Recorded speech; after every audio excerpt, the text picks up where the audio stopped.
রাধে রাধে। প্রিয় ভক্তগণ, ভগবান শ্রীকৃষ্ণ সব সময় ডাকের অপেক্ষা করেন না। অনেক সময় তিনি নীরব সেবাতেই বেশি প্রসন্ন হন।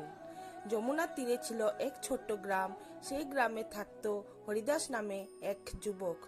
সে ছিল খুব সাধারণ, না ছিল তার বড় জ্ঞান, না ছিল বড় ধন, কিন্তু তার একটা স্বভাব ছিল আলাদা। সে কারো সামনে নিজের সেবার কথা বলতো না। গ্রামের মন্দির পরিষ্কার করা, দীপ জ্বালানো, তৃষ্ণার্তকে জল দেওয়া, সব সে করত নীরবে। প্রতিদিন ভোরে সবাই ওঠার আগেই হরিদাস মন্দিরে এসে যেত, ভাঙ্গা প্রদীপ ঠিক করত, মেঝে মুছত আর মনে মনে বলতো, হে কানহা, কেউ না জানুক, তুমি জানলেই যথেষ্ট।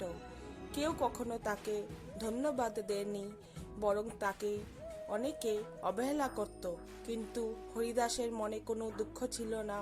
এক বছর প্রবল ঝড় এলো, যমুনার জল বেড়ে গ্রামের অনেক ঘর ভেসে গেল, মন্দিরও ক্ষতিগ্রস্ত হলো। লোকজন বলল, এখন এসব সেবার কোনো লাভ নেই।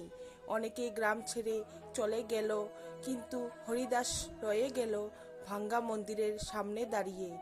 চোখ ভেজা কণ্ঠে বলল, হে প্রভু, সবাই চলে গেলেও আমি তোমাকে ছেড়ে যাব না।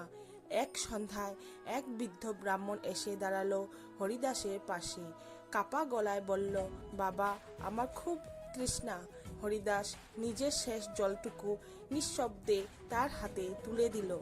নিজে না খেয়েই সে বৃদ্ধকে বসতে দিল মন্দিরের ছায়ায়। ঠিক তখনই বৃদ্ধ মৃদু হেসে বলল, তুমি কিছুই চাইলে না। হরিদাস বলল, যা কিছু ছিল সবই তো তোমার। হঠাৎ চারপাশ আলোয় ভরে গেল, বৃদ্ধের রূপ বদলে গেল। সেই রূপ শ্যামবর্ণ, ময়ূরপঙ্খ, মধুর হাসি। স্বয়ং শ্রীকৃষ্ণ দাঁড়িয়ে আছেন। তিনি বললেন, হরিদাস, তুমি আমাকে নাম দিয়ে ডাকনি, কিন্তু কাজে ডেকেছ। এই সেবাই আমার কাছে সবচেয়ে প্রিয়।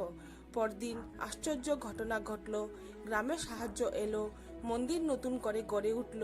হরিদাসের জীবনেও অভাব আর রইল না, কিন্তু সে আগের মতোই নীরবে সেবা করে যেতে লাগলো। ভক্তগণ, শ্রীকৃষ্ণ শব্দের ভক্তি চান না, তিনি চান হৃদয়ের ভক্তি। যে নীরবে সেবা করে, তার নাম ভগবানের হৃদয়ে চিরকাল লেখা থাকে। আজ যদি আপনার সেবার মূল্য কেউ না বোঝে, তবুও থামবেন না, কারণ শ্রীকৃষ্ণ সব দেখেন। রাধে রাধে। প্রিয় ভক্তরা, আপনাদের যদি এই কাহিনী ভালো লেগে থাকে তাহলে অবশ্যই লাইক করুন এবং কমেন্টে লিখুন রাধে রাধে। এবং এমন আরও ভক্তিমূলক গল্প পেতে আমার চ্যানেলটি সাবস্ক্রাইব করুন।